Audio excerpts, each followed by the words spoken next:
Bom dia a todos, bom dia a todas. Eu sou a professora Sabrina, sou professora do curso de Direito do Centro Universitário de Patos de Minas, centro universitário que há 14 anos aí o curso de Direito vem organizando esse fórum jurídico, né, do qual eu faço parte da organização, juntamente com o professor Gabriel e com o coordenador Alexandre Máximo. A nossa programação, conforme vocês já tenham visto, ela está recheada, exatamente pelo fato de que esse ano nós tivemos que fazer aí na modalidade virtual. Então, nós caprichamos para vocês, ou seja, serão 5 dias intensos aí de palestras, de exposições, com um time incrível de palestrantes. Bom, falando em time incrível, né, sem mais delongas, vamos lá apresentar, dando continuidade aí às palestras dessa manhã. Nós já tivemos essa brilhante palestra do professor Fred Didier. Vamos dar continuidade apresentando rapidamente o nosso querido palestrante, doutor, né, Alexandre Freitas Câmara, que gentilmente, de forma pronta, aceitou o convite. A gente brinca falando, faz um ano que eu estou falando, Alexandre vai vir presencialmente, e a agenda sempre cheia, né? O Alexandre sempre com muitas palestras por todo o país, até fora, mas pelo fato de ser virtual, nós conseguimos encaixar. Então, desde já, eu já agradeço, aí falando que é uma honra para nós recebê-lo. Alexandre Freitas Câmara é desembargador do Tribunal de Justiça do Estado do Rio de Janeiro. Alexandre é autor de diversas obras jurídicas, né, sobretudo no direito processual. Ele é doutor em direito processual, professor da Fundação Getúlio Vargas, no Rio de Janeiro, professor da Escola de Magistratura, no Rio de Janeiro, e professor convidado de diversas outras instituições por todo o país. Sem mais delongas, né, eu tenho a honra e a alegria de apresentar esse gigante do processo, do qual eu muito admiro, e que vai tratar do tema boa-fé processual e contraditório no Código de Processo Civil de 2015. Com a palavra, Alexandre Freitas Câmara. Bom, obrigado, professora Sabrina. Bom dia a todos e a todas. Eu queria, em primeiro lugar, dizer que eu espero sinceramente que estejam todos bem de saúde. Essa é hoje a maior preocupação que todos nós temos.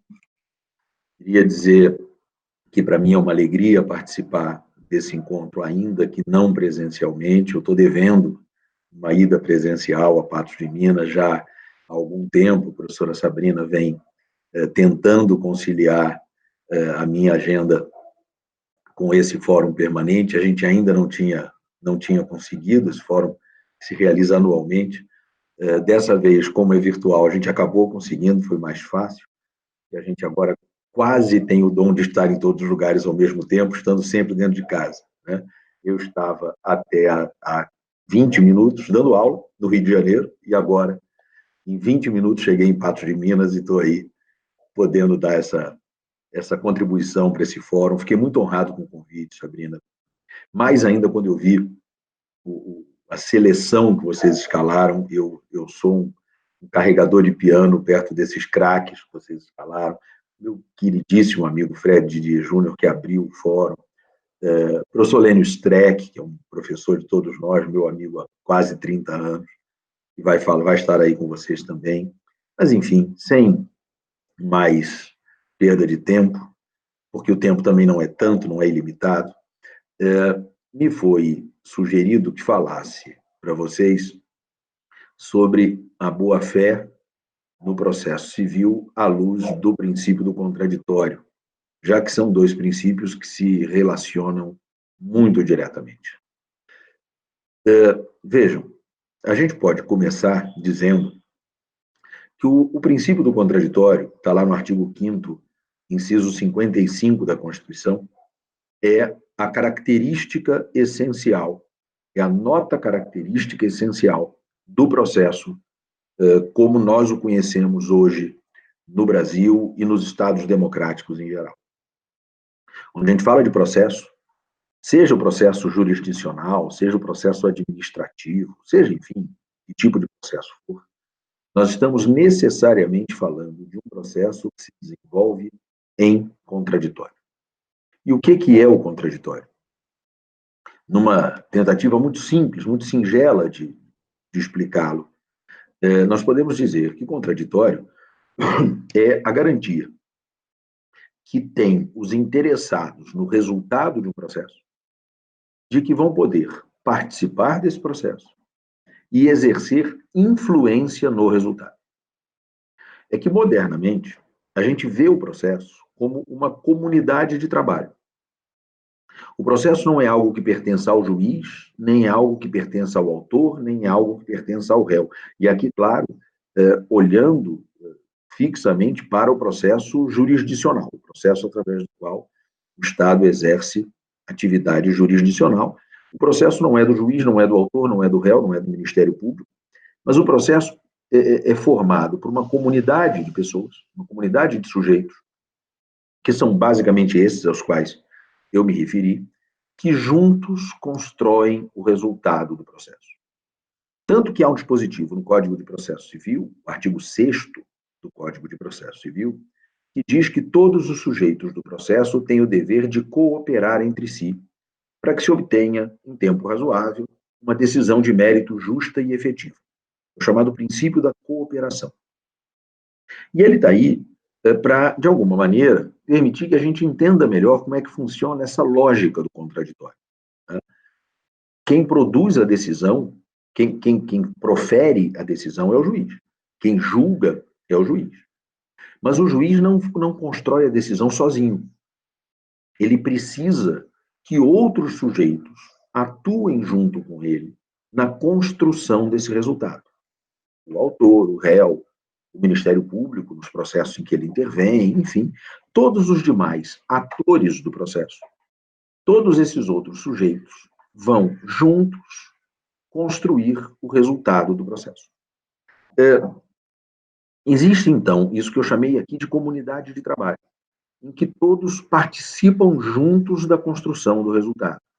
O Código fala em cooperação, eu gosto mais do termo comparticipação, né? Que é um termo que tem sido muito usado, principalmente pela doutrina mineira, pela assim chamada Escola Mineira de Processo. Eu sempre digo que a Escola Mineira é um pouco carioca, né? Porque alguns dos grandes nomes da Escola Mineira de Processo, na verdade, nasceram no Rio de Janeiro.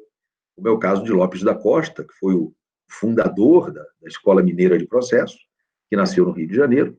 E, para citar um nome atual, o professor Ronaldo Bretas, que, apesar do sotaque mineiro, nasceu em Laranjeiras, no Rio de Janeiro, mesmo bairro onde nasceram meus filhos, e que é carioca, mas foi criança para Minas e fez a sua vida adulta toda em Minas Gerais.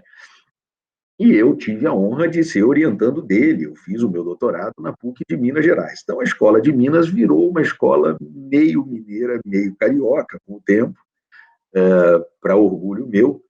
E nós temos, nessa forma de ver o mundo, dito que, mais do que cooperativo, o processo é comparticipativo. Ou seja, é uma ideia de que, no processo, todos os sujeitos participam juntos da construção do resultado e todos têm a mesma importância, todos são absolutamente fundamentais.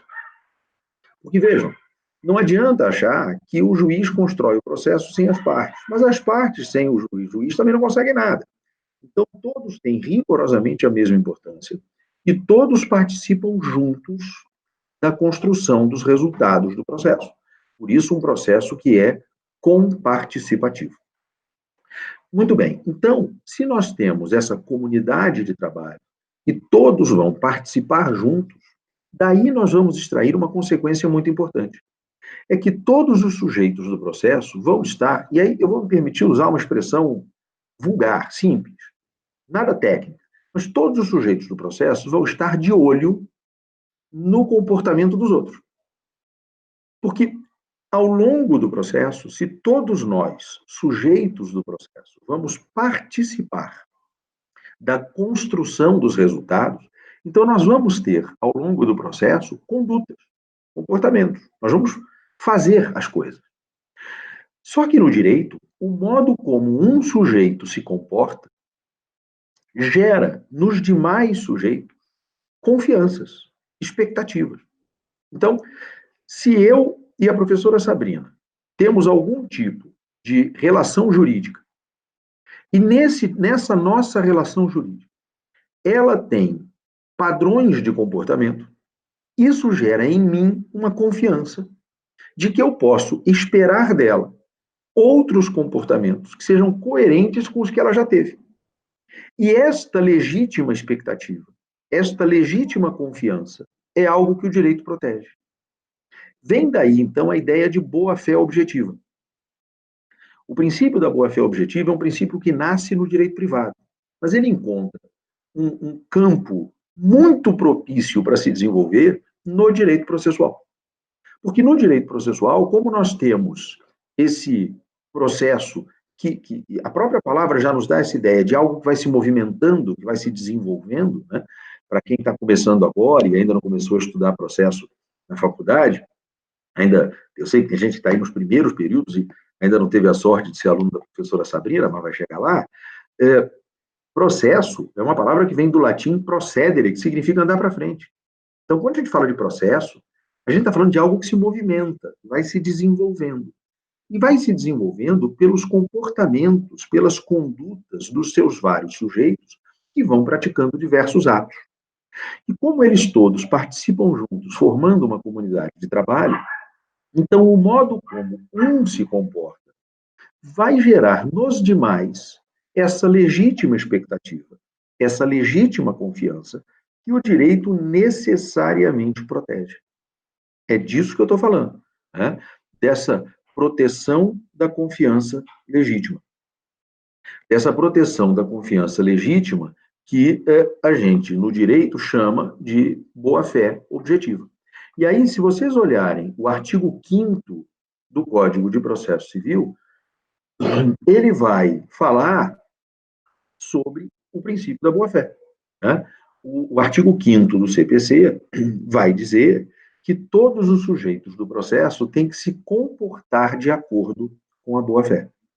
E quando a gente bota na mesma frase boa-fé e comportamento, a gente está falando de boa-fé objetiva.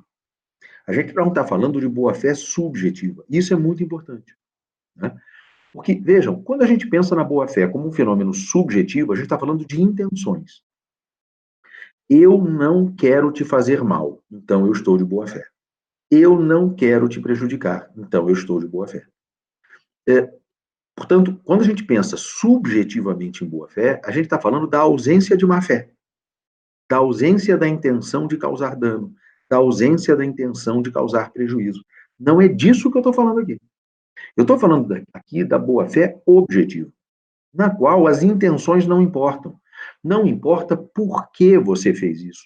Não importa por que o autor, ou o réu, ou o juiz se comportou dessa ou daquela maneira. Importa a conduta objetivamente considerada.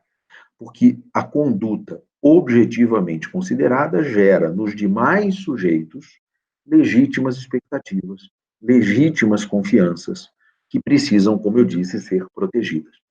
Isso nasceu, eu quero insistir nisso, lá no direito civil, lá no direito privado. E depois veio para o direito público, passou pelo direito administrativo e chegou ao direito processual. Mas no direito privado, não é difícil a gente entender como isso funciona. Eu vou lhes dar um exemplo de um caso concreto, para vocês verem como isso funciona no direito privado. Foi um caso que eu tive a oportunidade de julgar, muito interessante.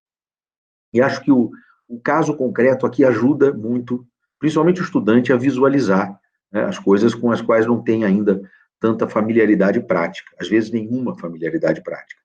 O caso foi o seguinte: uma senhora era proprietária de um imóvel e ela alugou esse imóvel para uma pessoa que ia morar lá.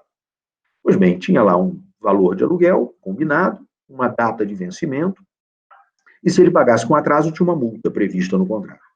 No primeiro mês, ele já foi pagar com atraso. Vejam só, no primeiro mês ele atrasou. E quando ele foi pagar, com 1 ou 2 dias de atraso, Ele explicou para a proprietária, olha, aconteceu aqui um problema, ele era um profissional autônomo, não tinha salário, e aí eu estava contando aqui com o dinheiro que iam me pagar, mas o cara atrasou 2 dias para pagar, por isso que eu me atrasei, mas assim que ele me pagou, eu vim aqui, estou pagando aluguel. E a senhora, que já sabia que a condição era essa, sabia que ele era um autônomo, que não tinha salário fixo e tal, falou, então eu vou fazer o seguinte, eu vou abrir mão da multa, você não precisa pagar a multa, não. Atrasou só 1 dia, 2 dias e tal, e eu já sabia que isso podia acontecer, tá bom, não paga a multa. Muito bem, aí ele pagou sem multa. Acontece que no segundo mês ele atrasou de novo. E ela abriu mão da multa de novo. E ele atrasou 14 meses seguidos. Todos ele pagou. Com atraso, mas pagou. Em todos esses 14 meses, ela abriu mão da multa. E veja, houve casos até de atraso grande. Teve um mês que atrasou tanto que o mês seguinte venceu. E aí ele pagou os 2 juntos. E ela abrindo mão da multa. Sempre abrindo mão da multa. No 15º mês, ele foi lá pagar o aluguel. Quando ele chegou na casa dela, ele ia na casa dela pagar o aluguel. Quando ele chegou lá, ela disse, olha, eu contratei uma empresa que faz administração de imóveis e, então, você tem que ir lá agora, eu agora não recebo mais, você agora paga direto lá para eles. Tá bom. Deu o endereço para ele, ele foi na administradora imediatamente para pagar. E quando ele chegou lá, queriam cobrar dele a multa. Ele falou, olha, talvez vocês não estejam sabendo, porque é a primeira vez, mas a proprietária sempre me libera da multa. Porque ela sabe que eu pago com um pouquinho de atraso, ela sempre me libera da multa. Aí eles disseram, não, a gente não está sabendo de nada. Ligaram para ela. E ela falou assim, olha, eu não quero nem saber de multa, se vai pagar multa, se não vai pagar multa. Eu contratei a administradora para não ter mais que me apurrinhar com isso, eu não quero mais saber, isso não é problema meu, o que a administradora resolver, está resolvido. A administradora falou, olha, então, ela disse que a gente é que resolve, o que a gente resolver está resolvido, a gente não vai abrir mão da multa. O que ele fez? Ele não pagou. Ele foi embora, disse que com multa ele não pagava, foi à justiça e propôs uma ação de consignação em pagamento. Ele quis depositar em juízo o valor sem a multa. E perdeu. O juiz falou, não, o contrato prevê multa, tem que pagar multa. Ele recorreu. E no tribunal, eu participei desse julgamento e eu não era o relator do processo, mas o relator ficou vencido e foi o meu voto que conduziu o julgamento e acabou prevalecendo. O que o tribunal majoritariamente entendeu? Que havia ali um padrão de comportamento dela. Ela sempre abria a mão da multa e isso gerou nele uma legítima expectativa, a de que ele poderia pagar atrasado sem multa, por uma questão de boa-fé. E a gente fez questão de dizer o seguinte no julgamento: não é que ela esteja proibida de cobrar multa para o futuro, mas ela precisa avisar antes. Então ela tem que dizer, olha, a partir do mês que vem, se você atrasar, eu vou passar a cobrar a multa. Eu não vou mais abrir mão dela. Ela precisa fazer isso para não frustrar a legítima expectativa que ele vinha desenvolvendo até ali. E o tribunal entendeu que até aquele momento ele tinha o direito de pagar sem multa. Boa-fé é isso. Boa-fé objetiva é isso. Agora, como é que a gente joga isso para o processo? Pensando exatamente nessa ideia de que o modo como cada sujeito do processo se comporta vai interferir nas expectativas dos outros sujeitos. E isso vale para rigorosamente todos os sujeitos do processo. Então, por exemplo, e eu vou dar um exemplo muito simples. Tem um artigo do Código de Processo Civil para falar desse exemplo. E eu sempre falo para os meus alunos, aqui no Rio, o seguinte: se você é daqueles que não conseguem decorar artigo nenhum, decora esse. Decora esse, porque o número vai ajudar, é o artigo número 1000. É o artigo 1000 do Código de Processo Civil. Então, se você nunca conseguir decorar artigo nenhum, decora o artigo 1000. Porque os advogados não o conhecem. E porque não o conhecem, se atrapalham muito. O que diz o artigo 1000 do Código? Ele diz que a parte que aceitou a decisão perde o direito de recorrer contra ela. E isso é boa-fé. Isso é uma questão de boa-fé. Porque se eu, juiz, profiro uma decisão e você, parte, aceita a minha decisão e cumpre a minha decisão, você gera em todos nós, em mim, juiz, e nos outros sujeitos, na outra parte, a legítima expectativa de considerar que essa decisão não vai ser discutida. Isso está superado. E a gente vai continuar andando para frente, o processo vai continuar a se desenvolver. Mas essa fase está superada, porque você, que foi prejudicado pela decisão, uma decisão que foi contrária aos seus interesses, não quis discutir, foi lá e cumpriu a decisão. Né? Então, quem aceita não pode depois recorrer contra a decisão. Só que o Código, nesse artigo 1000, tem um parágrafo que diz assim: considera-se aceitação a prática sem nenhuma reserva de ato incompatível com a vontade de recorrer, que é exatamente o ato de cumprir a decisão. Mas vejam, sem nenhuma reserva. E aí, de novo, eu vou me permitir o exemplo prático. O que estava acontecendo muito aqui no Rio de Janeiro, e certamente acontece no Brasil inteiro, deve acontecer aí em Patos de Minas, toda hora. A pessoa vai ao judiciário contra a empresa que administra o plano de saúde dela. Ela vai ao judiciário porque ela precisa de algum tipo de intervenção, pode ser uma internação no hospital, pode ser uma cirurgia, pode ser um exame, e a administradora do plano de saúde, por algum motivo, diz que não tem que custear aquilo. Né? Se recusa a custear aquilo, aí a pessoa vai para o judiciário para pedir lá uma providência judicial que garanta a ela aquele tratamento, aquela intervenção, e obtém uma liminar. Quer dizer, o juiz, logo no início do processo, ainda que provisoriamente, em caráter precário, autoriza que aquele procedimento seja realizado à custa da empresa. Né? Então, diz, olha, então façam a cirurgia à custa da empresa. Muito bem. Aí a empresa recorre. O que a empresa vê? A empresa vê que o juiz muitas vezes dá um prazo muito curto para ela cumprir a decisão. Às vezes é 24 horas, 48 horas. E ela tem um prazo maior para recorrer, 15 dias. Só que normalmente essas decisões são assim: determino que a empresa dê autorização para a cirurgia em 48 horas, sob pena de uma multa de R$ 1.000 por dia de atraso. Aí a empresa diz assim: não quero pagar a multa, não quero correr o risco. Aí ela vai lá e faz a autorização. E comunica para o juiz: já autorizei. Aí, dias depois, ela recorre. O que o Tribunal do Rio começou a dizer? Se cumpriu primeiro para recorrer depois, não pode mais recorrer. Porque ao cumprir, aceitou a decisão. Então, perdeu o direito de recorrer, porque criou, na outra parte e no próprio judiciário, a legítima expectativa de que aquilo estava superado e que aquela decisão estava cumprida e vamos seguir com o processo. E aí se passou a dizer que o recurso não era admissível. E aí teve um caso muito curioso, porque um advogado de uma empresa dessas foi ao meu gabinete.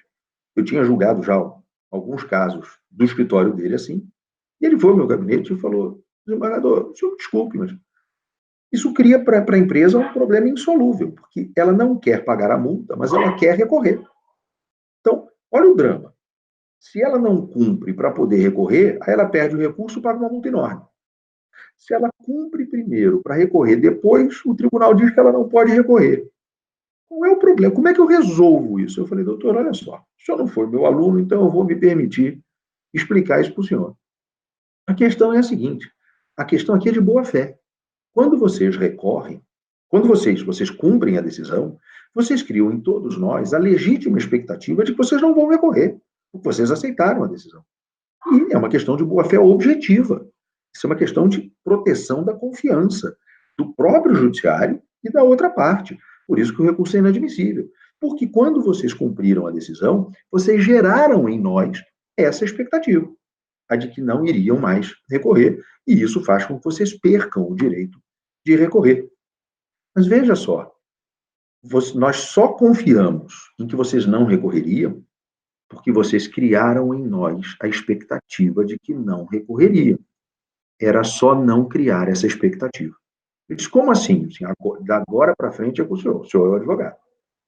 E aí, passado, sei lá, umas 3 semanas, me chega um outro recurso, do mesmo escritório, num caso igual. E esse recurso a gente admitiu, porque ele foi estudar. Ele foi estudar e aprendeu. O que a empresa fez? A empresa cumpriu. A empresa emitiu lá a autorização para a cirurgia. E quando ele peticionou, comunicando que isso tinha sido cumprido, a petição dizia assim: que a empresa vem comunicar que emitiu autorização em cumprimento à decisão, mas que se reserva o direito de recorrer contra essa decisão. Pronto. Ninguém pode depois dizer que teve uma legítima expectativa frustrada, porque ele avisou que ia recorrer. E se ele avisou, recorrer depois não frustra nenhuma expectativa. Né? Então, por isso, o Código diz que se considera aceitação a prática sem nenhuma reserva de ato incompatível com a vontade de recorrer. Então, é só ele dizer, olha, eu estou praticando esse ato, mas eu vou recorrer, hein?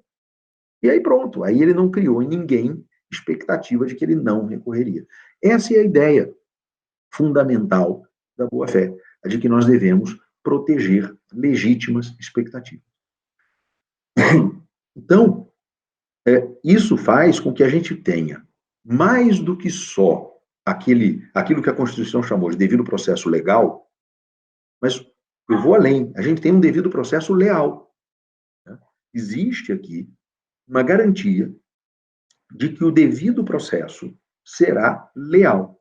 Essa expressão, devido processo leal, foi usada originariamente por um jurista espanhol chamado Joan Picó, que é um profundo estudioso dessa matéria, autor de uma obra muito importante, talvez a mais importante, sobre a boa-fé no processo civil. E ele cunhou essa expressão que se espalhou pelo mundo. Todos têm direito não só ao devido processo legal, mas ao devido processo leal. Mas o que é fundamental é perceber que tudo isso é analisado objetivamente, ou seja, a gente não tem que entrar na cabecinha das pessoas para entender ou tentar descobrir as suas intenções. O que importa são os modos como as pessoas se comportam, os padrões de comportamento. E aí, tudo que o direito civil desenvolveu em termos de estudo e de compreensão do princípio da boa-fé, a gente traz para o processo civil, a gente importa para o processo civil. Então, a gente tem aqui uma série de fenômenos que são chamados de anexos da boa-fé, né? São fenômenos que resultam da boa-fé e que têm nomes esquisitíssimos, e nenhum tem nome em português. Não me perguntem por quê, mas ninguém conseguiu inventar nome em português para nenhum deles. Quase todos têm nome em latim e um ainda tem nome em inglês. Né? Então tem nemo venire contra factum proprium, suppressio, surressio, tu quoque, isso é em latim. E ainda tem em inglês duty to mitigate the loss. Mas tudo isso dá para a gente entender. Né? E vocês, alguns já terão estudado isso, estão nos períodos mais adiantados, outros ainda não, vão estudar isso em direito civil, vão estudar isso depois em processo civil. Tenho certeza que a Sabrina vai tratar de tudo isso com vocês. Mas em todos eles a ideia é sempre a mesma: proteger a legítima expectativa, proteger a legítima confiança que o comportamento de uma pessoa gera na outra. O mais famoso desses todos é o tal do nemo venire contra factum próprio. É a proibição de comportamento contraditório, para a gente buscar um nome em português. Né? Que tem a ver com esse exemplo que eu acabei de lhes dar, da parte que cumpre a decisão e depois quer recorrer. É a ideia de que se você praticou um ato, você gera nos demais sujeitos a confiança de que você não vai ter outros comportamentos que sejam incompatíveis com o que você já teve. Né? É a proibição do comportamento contraditório. Eu tinha dado um exemplo de comportamento contraditório da parte que cumpre a decisão para depois recorrer. Queria dar um exemplo de um comportamento contraditório do juiz, que é muito comum. Né? Até para deixar claro que o dever de boa-fé é um dever de todos os sujeitos do processo, não só das partes, mas do juiz também. É muito comum na prática, quem advoga sabe disso, a professora Sabrina é advogada, sabe, convive com isso o tempo todo, é muito comum na prática a parte dizer no processo que quer produzir uma determinada prova e o juiz negar, dizer, não, essa prova não vai ser produzida porque ela não é relevante no contexto deste processo. Até aí tudo bem. Às vezes a parte quer produzir uma prova que não é relevante mesmo. Né? Aí vem o juiz e diz, olha, essa prova eu não vou deixar você produzir. Aí depois ele profere uma sentença dizendo que você perdeu porque não produziu exatamente a prova que ele não deixou você produzir. E essa prova você tinha que ter produzido e ela era essencial e como você não produziu, você perdeu. Você não produziu porque ele não deixou. Se ele tivesse deixado, você produziria. Né? Então, esta sentença é um comportamento contraditório com a decisão anterior, que negou o direito à produção daquela prova. E os tribunais têm sido muito firmes em anular essas sentenças. Dizem, não, você pode até julgar contra a parte, mas não julgue contra ela o fundamento de que ela não produziu uma prova que você não deixou ela produzir, porque ela tentou. Então, essa é uma sentença que resulta de um proibido comportamento contraditório. Isto viola a boa-fé. Mas a gente tem outros fenômenos além da proibição do comportamento contraditório, mas você vai ver que eles, no fundo, meio que se misturam, meio que se confundem. Né? Tem, por exemplo, o tucuoque. Tucuoque é um fenômeno muito interessante, porque é a garantia de que se dispensará a um sujeito tratamento igual ao que se dispensou aos outros sujeitos. Então, você imagina, por exemplo, para dar um exemplo da minha realidade, né? Eu estou lá no tribunal, vamos fazer um julgamento, sustentação oral. Aí, o Código de Processo Civil diz que cada advogado tem, para fazer sustentação oral, o prazo improrrogável de 15 minutos. Improrrogável, está escrito isso na lei. O prazo da sustentação oral é improrrogável. Muito bem, aí o advogado de uma das partes vai fazer a sustentação oral, está lá sustentando, 15 minutos toca um reloginho. Né? A gente tem lá um alarmezinho para avisar, tocou o reloginho, aí o presidente do órgão colegiado, da turma, da Câmara, diz assim para o advogado: 1 minuto para concluir. Veja, a lei diz que é improrrogável, mas ele deu 1 minuto a mais. Aí o advogado vai e conclui em 1 minuto. Aí vem o advogado da outra parte. Sustenta, 15 minutos, toca o reloginho, 1 minuto para concluir. Aí ele vai e conclui.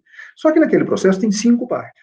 Todo mundo vai sustentar. Quando chega o último para sustentar, aí já está muito longo, já está todo mundo cansado, a sessão já está demorando demais. Quando toca o reloginho, o juiz, o presidente da Câmara, diz assim: não, doutor, o prazo é improrrogável, eu não vou prorrogar. Como não? Prorrogou para todo mundo, tem que prorrogar para mim também. O tratamento que dispensou para os outros tem que dispensar para mim. Ou não prorroga para ninguém, ou prorroga para todo mundo. O que não pode é prorrogar para uns e não prorrogar para outros. Então, essa legítima expectativa de que eu não precisava concluir a minha sustentação dentro de 15 minutos, porque ele ia me dar mais 1 minuto, tem que ser protegida. Né? Isso é o tucuoque. É essa exigência de tratamento equivalente para todos os sujeitos.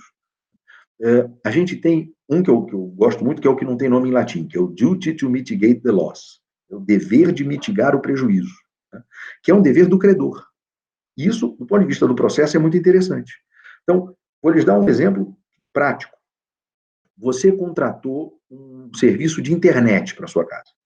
Uma empresa que vai ter que fazer uma instalação, botar lá um aparelho, um roteador, ou qualquer coisa assim. Eles não cumpriram a obrigação, eles não apareceram, não colocaram o roteador, você entra na justiça e ganha, e o juiz diz: olha, vocês têm 5 dias para ir lá instalar o roteador na casa da parte, da autora. Muito bem, tem 5 dias para ir. A autora tem que estar, durante esse prazo, pelo menos, disponível para ter alguém em casa para abrir a porta. Senão, como é que eles vão botar o roteador lá? Porque senão é fácil, né? A autora tranca a porta de casa, passa uma semana fora, quando volta diz: eles não cumpriram no prazo, atrasaram, eu quero a multa. Mas peraí, você tem o dever de criar as condições para que eles possam cumprir a decisão, né? Para, com isso, mitigar o prejuízo do devedor. É o dever de mitigar o prejuízo. Né? Duty to mitigate the loss, que tem um impacto processual muito importante. Essa autora, que ficou uma semana fora de casa, exatamente durante o prazo que o devedor tinha para cumprir a decisão, quando voltar não vai poder cobrar a multa, né? Que é a multa, que é um mecanismo processual de coerção, e que não vai poder ser usado nesse caso, porque ela não criou as condições para que a decisão fosse cumprida.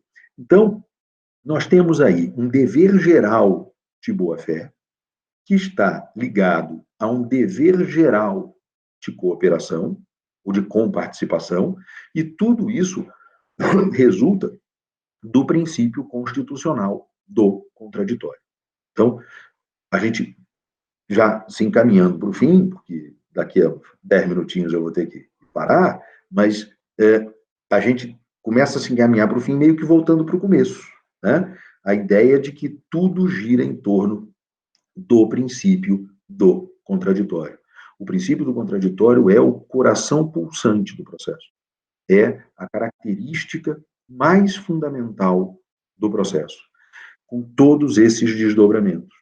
E a gente hoje vive um momento muito interessante de mudança de cultura no Brasil em relação ao contraditório. Uma mudança de cultura que começou pela doutrina, mas que já começa a se manifestar também na jurisprudência, né? O contraditório é objeto de estudo há muito tempo. Eu já li textos sobre o princípio do contraditório escritos pela doutrina alemã do século XIX. Então, é matéria que se estuda há muito tempo. Os primeiros processualistas escreveram sobre o princípio do contraditório, lá no século XIX. Adolf Wahr escreveu sobre o contraditório.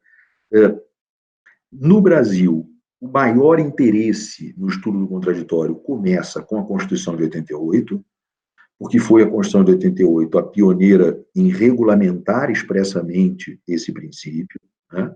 Foi a primeira vez que nós tivemos no Brasil a expressa previsão numa Constituição do princípio do contraditório, embora o Código de 1973 já falasse dele, né? O Código de Processo Civil de 1973 já tinha um dispositivo anterior, portanto, à Constituição de 88, que dizia que era dever do juiz velar pelo contraditório. Mas isso estava escondidinho, lá nos poderes do juiz, lá no artigo 125 do Código anterior, e ninguém deu muita importância. Quando veio a Constituição, aí todo mundo falou, opa, tem que ter contraditório. E aí começa a haver um interesse maior em estudar esse fenômeno, esse princípio do processo, que é a norma fundamental do processo civil. A doutrina começa a se interessar mais por isso, a gente começa a ter mais trabalhos doutrinários sobre isso. O professor Cândido Dinamarco tem um papel muito importante nessa história. Depois vem um dos mais importantes representantes da escola mineira, que é o professor Haroldo Plínio Gonçalves, e eu digo depois não em importância, mas em termos cronológicos. O professor Haroldo Plínio escreveu depois do professor Cândido, né, mas tem um trabalho importantíssimo, fundamental sobre isso, e depois um monte de gente começa a escrever e a desenvolver estudos sobre isso. Eu, já no final dos anos 90, dos anos 1990, então vocês que estão me vendo aqui não eram nem nascidos, e eu já estava escrevendo sobre o princípio do contraditório. Até há alguns anos eu conversava com o professor Fernando Gonzaga Jaime, da Universidade Federal de Minas, e ele dizia que uma das primeiras palestras que ele viu na virada ali dos anos 1990 para os anos 2000, falando sobre o princípio do contraditório, foi uma palestra minha, e eu nem sabia disso. Ele falou, Alexandre, foi uma das primeiras palestras que eu vi sobre esse assunto, e fiquei aquilo me marcou muito e tal. Enfim, e aí esses estudos vieram se desenvolvendo. O professor Dierli Nunes tem um trabalho muito importante sobre isso, mas durante muito tempo isso foi uma preocupação doutrinária. Hoje não. Hoje a gente vê que a jurisprudência está ligada nisso, que os tribunais estão ligados, mais ligados do que já estiveram nessas questões relacionadas ao princípio do contraditório. Não só pela boa-fé, pelo princípio da cooperação, mas por outros fenômenos relacionados ao princípio do contraditório, como são, por exemplo, a proibição das decisões surpresa. Há um belo acórdão do Superior Tribunal de Justiça a respeito desse assunto, e de outros tribunais. Enfim, o Tribunal do Rio de Janeiro tem produzido muitas decisões enfrentando esse tema da proibição das decisões surpresa. Então, nós já temos aí, começando a se formar na prática do processo, uma cultura de respeito ao contraditório e dos desdobramentos do contraditório, especialmente aqui, porque nos interessa nessa nossa conversa de hoje, o princípio da boa-fé objetiva. Então, e aí já caminhando para concluir, porque, enfim, sei que eu tenho aqui 5 minutos, então, caminhando para a conclusão, eu lhes diria isso. A gente precisa de máximo respeito ao princípio do contraditório e dos desdobramentos do contraditório, notadamente a boa-fé, para que a gente tenha um devido processo leal, como eu disse, além de ter um devido processo legal, que a gente precisa ter sempre muito claro que o processo é condição de possibilidade do exercício da jurisdição. O Estado contemporâneo exerce, como sabem todos, 3 funções: a legislativa, a administrativa e a jurisdicional. Mas num Estado democrático não se pode admitir exercício de jurisdição sem processo. e sem um processo que não é um processo qualquer, é o devido processo. E o devido processo é o devido processo legal, como está lá na Constituição, mas é também e necessariamente o devido processo leal. Então, essas eram mais ou menos as considerações que eu tinha para lhes apresentar, né? A ideia era fazer uma apresentação desse princípio, para que ele possa gerar em vocês algum interesse acadêmico, pelo menos nesse primeiro momento acadêmico, depois, claro, prático, e quem sabe aí dessa nossa conversa não surgem pesquisas interessantes que vocês podem desenvolver na faculdade, aproveitando esse momento do curso de graduação que é tão rico, para contribuir para um aprimoramento da cultura do contraditório e da boa-fé no processo civil brasileiro. Bom, eu queria terminar essa minha exposição dizendo que eu continuo em Mora com o Centro Universitário de Patos de Minas. Eu estou devendo uma visita presencial. Assim que for possível, essa Mora será purgada e a gente vai ter chance de estar aí juntos. Queria agradecer muito à professora Sabrina pelo convite para participar do fórum. Foi uma alegria te rever, ainda que virtualmente, ainda que à distância. A Sabrina, que tem sido tão atuante nos nossos eventos de direito processual, nas jornadas brasileiras de direito processual, enfim, e dizer que eu espero que esse tenha sido o primeiro de muitos encontros que a gente ainda poderá ter. Muito obrigado pela atenção de todos, muito obrigado, Sabrina, pelo carinho, pelo convite, e eu estou à disposição. Obrigado. Muito obrigada. Sinceramente, eu não tenho nem palavras, professor Alexandre, porque você é sempre muito sensato, né? Sempre muito didático. Eu, ao mesmo tempo que acompanhava a sua belíssima exposição, eu ia acompanhando aqui pelo YouTube os comentários, e é unânime, né? Todo mundo fala, nossa, que uma aula, um hino, enfim, é sempre assim. Então, obviamente, né, nós estamos extremamente agradecidos, honrados pela sua presença. Claro que essa mora vai ter que ser purgada, com certeza.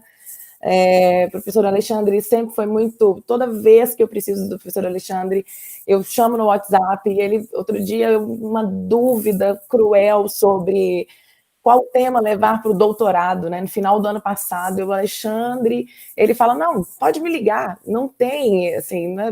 Super sempre pronto para ajudar. Eu realmente sou uma amante do processo, hoje leciono teoria geral do processo, então, com certeza, as premissas básicas, e você tratou de conceitos fundamentais que, normalmente, os alunos têm muita dificuldade, né? E, assim, até às vezes, eu também dou aula do consumidor, né? Então, você explicar a boa-fé objetiva, que vem do privado, trazer para o processo, e logo depois que eu finalizo a disciplina do consumidor, eu já entro na teoria geral do processo. Então, eu faço uma continuidade ali com os meus alunos, e muitos têm dificuldade. Então, extremamente agradecido, não poderia ter sido um tema melhor, né? Nós ficamos lá na dúvida, escolhendo, mas com certeza foi sábia aí a nossa escolha sobre esse tema, porque os alunos já gostaram muito. A gente estava com 900 pessoas, né, te assistindo aí online. Eu espero que realmente que esse seja um dos vários encontros, né? Tomara que essa crise passe logo e que volte às nossas jornadas que foram aí adiadas, né, para a gente encontrar mais vezes.